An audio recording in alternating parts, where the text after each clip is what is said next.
لو تناهيتم إلى سر الحياة وصنعتم كائنا حيا نرى. دنیا کے کسی مذہب میں آپ نے کسی کو 1 مہینہ بھوکا رہتے نہیں دیکھ. جو فاسٹنگ کرتے ہیں نا ڈاکٹروں کے مشوروں سے, وہ بھی اتنی لمبی لمبی فاسٹنگ نہیں کرتے, اور کرتے بھی ہیں تو اس لیے صحت اچھی ہو تاکہ اور کھا سکیں ہم. کیا خیال ہے بھائی, یہ لمبا عرصہ جی سکیں. مسلمان جو روزہ رکھتا ہے اس میں اس کی نیت صرف اور صرف کیا ہے, اللہ کی رضا. تبھی بعض دفعہ روزہ رکھنے سے صحت کو نقصان کا بھی خطرہ ہوتا ہے, لیکن اگر بیمار ہونے کا خطرہ ہو تو آپ روزہ چھوڑ سکتے ہیں. کمزور ہونے کا خطرہ ہو تو روزہ نہیں چھوڑا جا سکتا. تو ڈاکٹروں کی فاسٹنگ ہوتی ہے کمزور کرنے کے لیے نہیں, صحت مند بنانے کے لیے. لیکن جو اسلام آپ سے فاسٹنگ کروا رہا ہے وہ صرف اللہ کی رضا کے لیے. اس میں بعض دفعہ آپ کی صحت یعنی آپ کی باڈی کمزور ہو رہی ہوتی ہے. مثال کے طور پر آپ نے افطاری کی 2 کھجوروں کے ساتھ, اور نیت آپ کی یہ تھی کہ سحری میں طبیعت سے پھوڑوں گا میں, اور ویٹ بھی آپ کا صحیح ہے. میں ڈاکٹروں کی فاسٹنگ اور اسلام کی فاسٹنگ کا فرق بتا رہا ہوں نا بھائی. دیکھو ڈاکٹر نے آپ کو کہا کہ آپ کا وزن 90 کلو کا ہو گیا ہے, تو آپ ایسا کریں 1 وقت کا کھانا اسکپ کر دیں. یہی کہے گا نا ڈاکٹر, زیادہ بہت زیادہ کہے گا 24 گھنٹے میں 1 ٹائم کھا لیں آپ. کیا خیال ہے؟ یہ تو نہیں کہے گا کہ 48 گھنٹے میں 1 ٹائم کھائیں. کیا خیال ہے؟ اب کیا کیا, اور آپ کا وزن, اور جس کا وزن 60 کلو ہے اس کو تو یہ مشورے بھی نہیں دے گا. لیکن اسلام کیا کہتا ہے, بچہ جب بالغ ہو جائے تو اس کا وزن بے شک 45 کلو ہو, بھلے 30 کلو ہو, بھلے 35 کلو ہو, بھلے 25 کلو ہو. 25 کلو کے بھی ہوتے ہیں. کراچی میں جو گٹکے والے ہیں آپ ان کو ترازو میں رکھ کے دیکھیں, حقیقت بتا رہا ہوں. جو گٹکا کھاتے ہیں نا, سگریٹ پی رہے ہیں, کراچی کے لونڈے لپاڑے, ان کو ترازو کے ایک پلڑے میں رکھیں, ہو سکتا ہے وہ جھکے ہی نہیں پلڑا, دوسرے پلیٹ پہ وزن رکھنے کی ضرورت ہی نہ ہو. شف والی سرکار کو بلائیں, وہ دوسرے پلڑے پہ شف کرے گی, وہ شف نیچے چلی جائے گی اور یہ اوپر چلا جائے گا. تو ایسا باریک سا لڑکا بھی جب بالغ ہو گیا تو رمضان کے روزے اس کو رکھنے پڑیں گے. اب ایسا باریک آدمی جس کو ڈاکٹر کہہ ہی نہیں رہے کہ وزن کم کرو, اس کو تو فاسٹنگ کا کہہ ہی نہیں رہے ہیں. اب کیا ہوا, اس نے افطاری میں 1 کھجور پہ روزہ افطار کر لیا, یہ سوچ کے کہ سحری میں منڈ کے پھوڑوں گا, اور سحری میں اس بیچارے کی آنکھ نہیں کھلی. ڈاکٹر صحت کے پوائنٹ آف ویو سے کہیں گے کہ تم روزہ نہیں رکھو. مفتی صاحب کیا کہیں گے, تمہارے باپ کو بھی رکھنا پڑے گا جب تک موت کا خوف نہ ہو یا بیمار ہونے کا خوف. بیمار تو وہ ہوتا ہے جس کو شوگر ہو, اس کی شوگر ڈاؤن ہونے کا خطرہ ہوتا ہے. نارمل آدمی بھوک سے مرتا نہیں ہے, نہ بیمار ہوتا ہے, پتہ ہے آپ کو. تڑپے گا, کمزور ہو جائے گا, مرے گا نہیں. بھوک سے مرنا بہت مشکل کام ہے, بہت مشکل کام ہے. بہت ٹائم تک بھوکا رہے گا تب جا کے مرے گا. ہاں شوگر کا پیشنٹ تو ہے تو ایک الگ بات ہے, اس کا شوگر ڈاؤن ہو جاتی ہے ایک دم. تو مفتی کیا کہے گا, اسلام کیا کہے گا, نہ بھائی تو مسافر ہے تو چھوڑ سکتا ہے, تو بیمار ہے یا بیمار ہونے کا خطرہ ہے, غالب گمان ہو. صرف خطرہ بھی کافی نہیں ہے, غالب گمان ہو, ورنہ خطرہ تو ہر وقت ہر آدمی کو ہوتا ہے بیمار ہونے کا, ایسے موہوم خطروں کا اعتبار نہیں ہوتا. تو پتہ ہے چلا بھائی یہ روزہ کس کی خاطر رکھ رہا ہے, وہ الگ بات ہے, ضمن اس کی صحت بھی پھر اللہ اچھی کر دیتا ہے روزے کی بات. لیکن یہ قربانی مسلمان کس کے لیے دے رہا ہے میرے بھائی, اللہ کے لیے دے رہا ہے. اور اگر فاسٹنگ ڈاکٹروں کے ہم صحت کے لیے کر رہے ہوتے تو پھر یہ ٹائم تو ہے ہی نہیں نا. صبح ہمیں 3 بجے اٹھنے کی کیا ضرورت تھی. ڈاکٹر کہتے ہیں دوپہر 12 بجے کھاؤ, اگلے دن 12 بجے کھا لو, وہ زیادہ آسان ہے.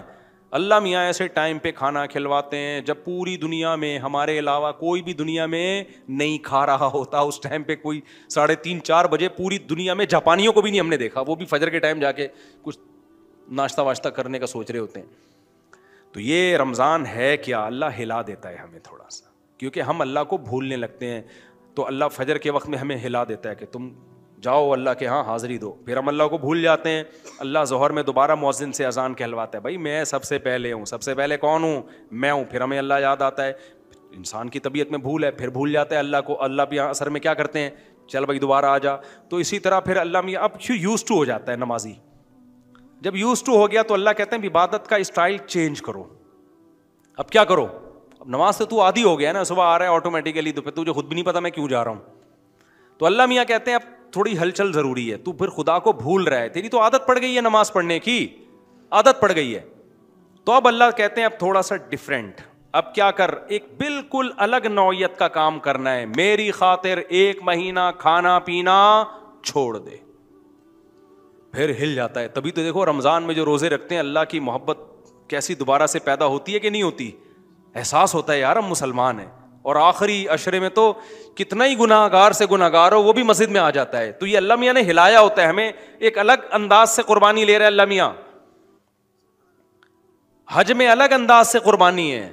اب رمضان کے روزے بھی تو رکھتے رکھتے رکھتے رکھتے ہر سال عادت پڑ جاتی ہے نا, تو اللہ حج میں الگ قربانی, اتنی سخت قربانی ہے نا حج کے, وہ 5 دن جو احرام والے ہوتے ہیں بالکل ہی ڈفرینٹ انداز کی قربانی ہے. وہ گھوم رہے ہو بیت اللہ کے گرد, چکر لگا رہے ہو, رمی کر رہے ہو, 2 چادریں پہن لی سفید, بغیر سلے ہوئے کپڑے, ٹنڈ کرا رہے ہو. بھائی یہ سب کیا ہو رہا ہے؟ آدمی کہتا ہے یار یہ خوشبو نہیں لگا رہے, خوشبو لگانے پر پابندی لگا دی, بالکل ہی الگ. اور صفا مروہ میں دوڑ رہے ہو, یہ نہ رمضان میں ایسی عبادت نہ نماز میں ایسی عبادت, بالکل ڈفرینٹ انداز ہے عبادت کا. بقرعید میں اللہ بالکل ایک الگ جانور لا کے کاٹو میرے نام پہ, یہ نہ حج میں اس ٹائپ کی عبادت ہے, نہ عمرے میں, نہ رمضان میں, نہ نماز میں, وہ بالکل الگ. تو یہ اللہ میاں جو ہم سے کروا رہے ہیں نا, یہ بتانے کے لیے کہ میں تمہاری زندگی میں ان رہوں. سمجھتے ہو کہ نہیں سمجھتے؟ تو کامیاب وہی ہوگا جس کی زندگی میں اللہ ان ہوگا, اور جس نے اللہ کو اپنی زندگی سے آؤٹ کیا تو وہ جنت سے کیا ہو جائے گا؟ آؤٹ. اللہ کہے گا کہ جنت میں ان ہونے کے لیے ضروری ہے کہ دنیا میں تم مجھے اپنی لائف میں ان رکھو. کل ایک خاتون نے مسئلہ پوچھا, وہ کہنے لگی وہ نام نہیں لینی اپنے رشتے کا نا, بس یہ بتا کے بیان ختم کرتا ہوں. تو خلاصہ ہی نکلا کہ روزے رکھ لیا کرو تمیز سے, ٹھیک ہے نا, ابھی سے نیت کرو, اور نفلی روزوں کی عادت ڈالا کرو. پیر جمعرات کا روزہ ہو گیا, تو ہمیں اللہ سے تعلق کو ہم نے دکھانا ہے. اللہ خالی پیلی زبانی باتیں نہیں مانتا, اور یہ اسلام کا ہم پر احسان ہے کہ ہمیں جب اللہ کا تعارف کروایا نا, تو اللہ کے تعارف کے ساتھ پھر اس نے ہمیں اللہ سے ریلیشن مضبوط کرنے کا طریقے بھی بتائے ہیں, اور بتایا کہ جب اللہ کو مانو گے تو پھر وہ والا مانو گے جیسا ماننے کا حق ہے. اس سے ہی تو اللہ کی محبت پیدا ہوگی, ورنہ وہ والا ماننا جو غیر مسلم مانتے ہیں, اس ماننے نہ ماننے میں کوئی زیادہ فرق نہیں ہے. تو ایسا والا ماننا اللہ نہیں مانتا اس کو. تو بھائی وہ میں بتا رہا تھا, خاتون نے نا مجھ سے, میں نے مسائل ریکارڈ کرواتا ہوں نا آسک والے چینل پہ, تو اس میں کسی نے پوچھا, وہ اپنے وہ رشتے کا نام نہیں لے رہی, کہ میرے شوہر نے مجھے کہا ہے کہ ان سے جو ہے نا ریزرو رہو. وہ نام نہیں لے رہی, تو کہہ رہی ہے کہ وہ مجھے لگ رہا ہے کوئی جٹھانی وٹھانی یا ساس واس ہے. ان سے میں نے جب بھی بنانے کی کوشش کی ہے, انہوں نے مجھ سے توڑنے کی کوشش کی. ان کو جب بھی میں نے سمجھایا تو کیا میں ان سے میں نے کہا آپ ان کو اپنی زندگی سے ان کرنے کے بجائے, اپنی زندگی میں ان کرنے کے بجائے کیا کر دیں, آؤٹ کر دیں. نام نہیں لے رہی کہ کون ہے, جٹھانی ہے یا ساس ہے. تو میں نے کہا دیکھو یہ خاتون ان سے کتنا ڈر رہی ہے, تو جب اتنا ڈر رہی ہے بھائی, اتنی خطرناک ہے یہ ان, تو اس ان کو ان کرنے کے بجائے کیا کر دو, آؤٹ کر دو. تو بھائی میرے اللہ میاں کو ہم اپنی زندگی سے آؤٹ نہیں کر سکتے, ان کرنا پڑے گا. اور یہ اسلام سے میں تو کہتا ہوں یار, ہمیں اللہ نے مسلم پیدا کر کے خدا کی قسم ہم پر بہت بڑا احسان کر دیا. سب سے بڑا احسان اللہ نے ہمیں اسلام دے کے کیا ہے. کیسا خوبصورت عبادت کا نظام دیا. اگر ہم مسلم نہ ہوتے, اللہ نہ کرے, تو کیا ہوتا. کتنے مسائل. ابھی لاہور میں کانفرنس ہونے والی ہے, بہت سے غیر مسلم مسلمان ہوئے ہیں. اس کانفرنس کا یہ کہ اگر ہم مسلم نہ ہوتے تو, یہ اسلام دنیا میں نہ ہوتا تو دنیا ہوتی کیا, دنیا ہوتی کیا. سب سے پہلی بات ہماری تو 4 ہوتی ہی نہیں اگر ہم اللہ نہ کرے. بچے ہی نہ ہوتے. یہ خوشیاں جو گھروں میں ملی ہیں کس کی برکت سے ملی ہیں, اولادیں ہی نہ ہوتی. ہم بھی انگریزوں کی طرح ایک گرل فرینڈ ہوتی اور اس کا کوئی پتہ نہیں, کسی بھی وقت مارکیٹ سے شارٹ. اور عورت کا تو ایسا بیڑا غرق ہوتا نا سوسائٹی میں, ہماری مائیں نہ ہوتی, ہماری بہنیں نہ ہوتی. عورت گوروں کی طرح, جاپانیوں کی طرح اکیلی گھوم رہی ہوتی کسی بوائے فرینڈ کے ساتھ, نہ اس کا پیچھے پوچھنے والا کوئی بھائی, اور نہ وہ کسی کی ماں ہوتی, بس فزیکلی ہوتی. بچے اس کی خدمت کر کے ثواب حاصل نہیں کر رہے. ریلیشن تو ہوتے ہی نہیں.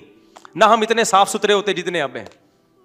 میں نے بتایا تھا نا آسٹریلیا میں گورے کو میں سمجھ رہا تھا بڑا نیک صاف ستھرا, جنرل اسٹور پہ میں گیا, اس نے بنیان پہنا ہوا تھا نا, 2 گورے کھڑے ہوئے تھے. تو میں نے کہا یار کیسے نیٹ کلین. تو جوتوں کا ڈبہ نکالنے کے لیے اس نے جب یوں ہاتھ اوپر کیے نا دونوں نے, تو میں واقعی بھاگا ہوں وہاں سے. سب ایسے نہیں ہوتے, کسی کا مذاق اڑانا مقصد نہیں ہے, سب ایسے نہیں ہوتے. تو میں نے پہلی دفعہ یہ منظر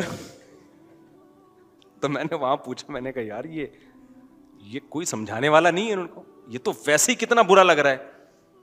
تو وہ جو میرے میزبان تھے انہوں نے کہا شکر کرو بھائی ہم کیا ہیں, مسلمان ہیں, ہمیں اللہ میاں نے سمجھا دی ہیں چیزیں بہت پہلے سے.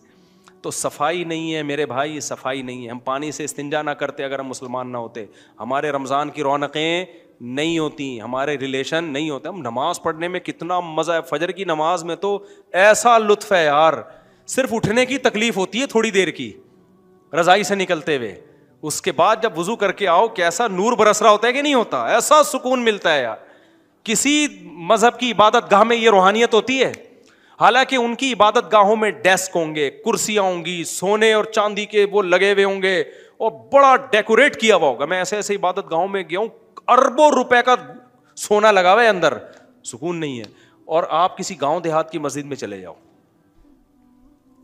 ایک مؤذن ہوگا بیچارہ جھاڑو لگا کے پوچھا لگا کے مسجد صاف کر رہا ہوگا, وہاں بھی نماز پڑھو وہی سکون ملتا ہے جو الفلاحیہ میں ملتا ہے. اور حرم چلے جاؤ تو ایک الگ ہی مزہ ہے. تو بھائی اسلام نے جو, خدا کی قسم آخرت تو بعد میں ملے گی, اسلام نے ہمیں دنیا میں بھی کیا کر دیا, ہماری زندگیوں کو سکون اور خوشیوں سے بھر دیا ہے. رمضان کے روزے کی تکلیف تو ہوتی ہے, لیکن خدا کی قسم جو افطاری میں لذت ہے وہ لذت غیر مسلم کو نصیب نہیں ہوتی. وہ ہماری تکلیف کو دیکھ رہا ہوتا ہے کہ سارا دن بھوکے پیاسے کتنا مزہ آتا ہے. بس ایک واقعہ سنا کے بیان ختم کرتا ہوں. میں پشاور میں تھا نا, تو ایک بوڑھے آدمی آئے, انہوں نے مجھے کہا کہ بھائی وہ کسی نے چھیڑ دیا. میں جہاں بھی جاتا ہوں 4 شادیوں پہ لوگ چھیڑ دیتے ہیں دوسرے کو. تو ان بوڑھے سے کہنے لگے, وہ پٹھان تھے, ان کو کہنے لگے یار تم 4 شادیاں کرو سنت ہے. اس بوڑھے نے ایک بات کہی, اس نے کہا خدا کی قسم مزہ اللہ نے صرف 2 چیزوں میں رکھا ہے, ایک اللہ کی راہ میں لڑنا اور دوسرا افطار کرنا روزہ. اتنا اس نے در سے یہ بات کہی ہے نا کہ اس کی لذت میں نے محسوس کی ہے. بعض دفعہ آدمی اتنے اندر سے ایک بات کہہ رہا ہوتا ہے کہ اس کے جذبات سامنے والے کے سینے میں ٹرانسفر ہو جاتے ہیں. واقعی ایسا ہے. جب آپ روزہ افطار کرنے کے لیے بیٹھتے ہو نا, تو صرف یہ نہیں ہوتا کہ آپ کی بھوک ختم ہو رہی ہے نا, ایک احساس ہوتا ہے انسان کو کہ میں نے کس کے لیے قربانی دی تھی, اللہ کے لیے. اب اس قربانی کے ختم ہونے کا ٹائم آ رہا ہے. تبھی ہمارے نبی نے کیسی پیاری دعا سکھائی ہے. اس دعا میں خدا کی قسم افطار سے بھی زیادہ مزہ ہے. آپ صلی اللہ علیہ وسلم جب افطار کر کے کھجور سے افطار کرتے نا, کیسی توانائی آتی ہے نا, ایک دم جسم میں طاقت آ جاتی ہے. تو آپ فرماتے ذهب الظما, شدید پیاس کا روزہ ہو, کھجور کھاؤ اور پانی پیو, تو آپ فرماتے ذهب الظما, پیاس چلی گئی. یہی بتانے کی ضرورت ہے کہ پیاس چلی گئی, لیکن نبی اللہ کا شکر ادا کرنے کے لیے اپنی زبان سے یہ الفاظ دہرا رہے ہیں, ذهب الظما, پیاس چلی گئی. کیوں؟ اس لیے کہ یہ کہنے میں مزہ آتا ہے, یہ کہنے میں کیا آتا ہے, لطف آتا ہے. ذهب الظما, پیاس چلی گئی. وابتلت العروق, اور رگیں تر ہو گئیں. کیسا ڈھیلا خشک ہوا ہوا ہوتا ہے مغرب سے پہلے روزے دار, بھی چڑچڑے ہوئے ہوتے ہیں, پکوڑوں کی دکان پہ جھگڑے, پیٹرول پمپ پہ لڑائیاں. افطاریوں پہ تو ہم نے رولوں پہ لڑتے ہوئے, رول نہیں ہوتے, ایک خاندان تھا, بھی اشارہ نہیں کروں گا, رول پہ لڑائی ہوئی ہے ان کی. افطار ہوا نہیں ہے, بھی رول پہ لڑائی, وہ اس نے یوں کر کے آگے کر لیا, اس نے یوں کر کے پیچھے کر لیا. تو یہ سب آنتوں کی خشکی کی وجہ سے ہو رہا ہوتا ہے. ہم لوگ ڈر گئے تھے ان کو دیکھ کے, ہم نے کہا پتہ نہیں کیا ہو گیا. بعد میں پتہ چلا وہ رول پہ لڑائی ہوئی ہے, کیونکہ اس سے بھوک کی حالت میں دسترخوان بھی اچھا لگ رہا ہوتا ہے. آدمی کہتا ہے دسترخوان کھا جاؤں گا, وہ تو جب 2 نوالے پیٹ میں اترتے ہیں پھر رول کا پتہ چلتا ہے بھائی 50 روپے سے زیادہ یا 20 روپے سے زیادہ کی ویلیو نہیں ہے اس کی. اس سے پہلے کیا جذبات ہوتے ہیں. تو آپ نے فرمایا ذهب الظما وابتلت العروق, رگیں کیا ہو گئیں, تر. وثبت الاجر انشاءاللہ, اور فرمایا روزے کا اجر اللہ نے لکھ, دنیا کا بھی مزہ دے دیا اللہ نے, اور آخرت میں بھی اس کو محفوظ کر لیا. تو اور اس سے بڑی خوشی کیا ہوگی میرے بھائی, کہ جسمانی لذت بھی اور روحانی لذت بھی. اس سے غیر مسلم محروم ہے. تو اللہ ہمیں اسلام کی قدر کی توفیق عطا فرما. ہوا و حرص والا دل بدل دے, میرا غفلت میں ڈوبا دل بدل دے.